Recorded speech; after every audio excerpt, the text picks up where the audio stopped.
ನೀವು ಬಾತ್ರೂಮ್ ಬಿದ್ದಿದ್ದಿಲ್ಲ, ನೀನೆ ಕೈ ಕೈ ಗಟ್ಟನಾಗಿ ಮಕ್ಕೊಂಡಿದ್ದೀರಿ. ಮೈಯೆಲ್ಲ ಇದು ನಾಲ್ಕು ಗಡಿ ಕೂದಲು ಮಂತ್ರಿಗಳೇ. ಯವ್ವಾ ಮಂತ್ರಿಗಳೇ ಏನು ಹೋಗ್ತಿರೋದು?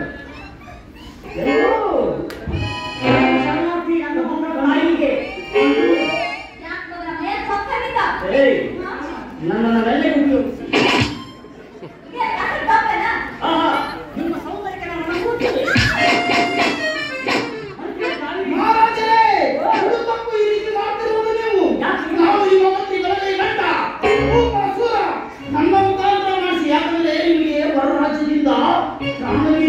ಎಲ್ಲಿ ಬೇಕಾದ್ರೂ ಬಾಗಿಡಬಹುದು. ನನ್ನ ಬಿಡಿ ಏನ್ ಮಾಡೋದು ಹೇಳಿ. ನಾನು ಹೇಗೆ ಮಾಡೋದು ನಿಮ್ಮ ಮುಖಾಂತರ ಮಾಡಿಸಿ ಅವ್ರು ಏನು ಮಾಡಿ ನನಗೆ ಅವರ ಕಾವೇರಿ ಗಿಡಗಳ ಚೀಟಿ ಬೇಕಿಸಿ ಯಾಕಂದ್ರೆ ನಿಮ್ಮ ಮುಖಾಂತರ ಮಾಡಿಸಬೇಕಲ್ಲ. ಹೊರಾಜ್ಯದಲ್ಲಿ ಗುಂಡಿ ದಾಳಿ ಮಾಡ್ತಾರೆ. ಬ್ರಿಟಿಷ್ ಹಾಕಿದ ಆ ಗುಂಡಿನ ತಡೆದಿಲ್ಲ ಅಂದ್ರೆ ಅಲ್ಲೇ ಅವರು ಎಡೆಯಾಗ ನೋಡ್ತೀರಾ ಗುಂಡು ಸಾಯ್ತಾವಂತವು ನೋಡಿ. ಇಲ್ಲೊಂದು ಐತಿ ಕುಟುಂಬ ಐತಿ, ಒಂದು ಬಾಂಬು ತೋರಿಸಿ ಬೇರೆ ಹೋಗಿ ಬೆಳೆ ಬಂದಿಲ್ಲ. ಪ್ರಣಾಮಗಳು ಮಹಾರಾಜರಿಗೆ. ಇವಳ ಹಾಲನ್ನು ಕೇಳಿ ನಾವು ಸಂತೋಷಗೊಂಡಿದ್ದೇವೆ. ನಾವು ಕೂಡ ನಡವರ್ಕ್ ನೀವು ಯಾಕೆ ಮಾಡ್ತೀವಿ ಅಂತೀರಿ? ನಿಮ್ಮಲ್ಲೇ ಸೈನಿಗೆ ಇವರಿಗೇನಾದ್ರೂ ಕಾಣಿಕೆಯನ್ನು ಮಾಡಿ ಕಳಿಸಿ. ಬನ್ನಿ ಬನ್ನಿ. ಎದಕ್ಕ ಪ್ರಭುಗಳೇ, ಬೀರು ಬೀರು ಒಳಗೆ ನಾನು ಹೇಳ್ತೀನಿ. ನೀರು ಎಲ್ಲ ಏನಾವು ಇವರಿಗೆ 501 ಎಣ್ಣೆ ಒಂದೇ ಒಂದು ಪಾನ ಕೊಡಿ. ಪ್ರಭು ಅದು ಬಹಳ ಕಷ್ಟ. 500 ಎಣ್ಣೆ ಒಂದೇ ಒಂದು ಪಾನ ಸಂಭಾಳಿಸೋದು ಬಹಳ ಕಷ್ಟ ಪ್ರಭು. ನೀವು ಇದ್ದೀರಲ್ಲ, ನೀವು ಸಂಪಾದಿಸಿಬಿಡಿ. ಅದಕ್ಕೆ 250 ಎಲ್ಲ ಹೆಣ್ಣು ನೀವು ದಿನಕ್ಕೆ 100 ಲೀಟರ್ ಹಾಲು ಹಿಂಡಬೇಕು.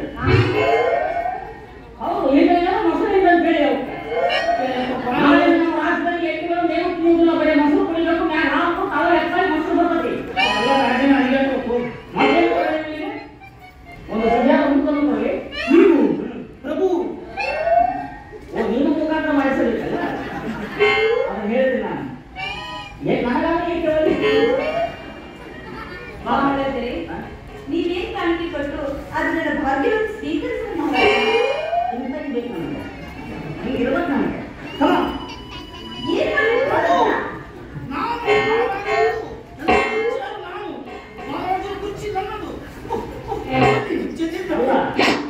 ನನಗೆ ಚುಚ್ಚುದು ಅವಳಿಗೆ ಚುಚ್ಚಿಬಿಟ್ರೆ ಸತ್ಯ ಹೋಗ್ತಾ ಇಲ್ಲ.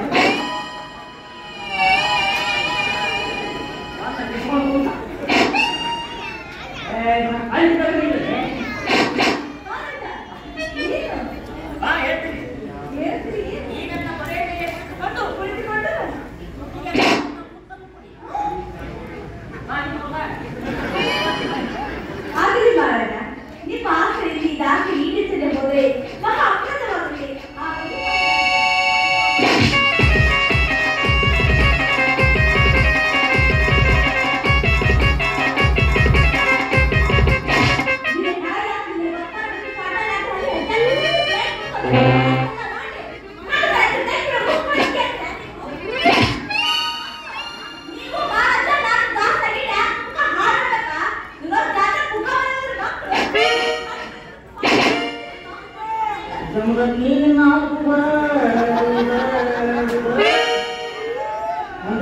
ಮಹಾರಾಜರೇ, ಬಹಳ ಅದ್ಭುತವಾಗಿತ್ತಲ್ಲವೇ? ನಾನು ರಾಜ್ಯವನ್ನೇ ಕ್ಯಾನ್ಸಲ್. ನೀವೇ ರಾಜ್ಯ ನಾನೇ ಬೇರೆ ಪ್ರಭುಗಳೇ,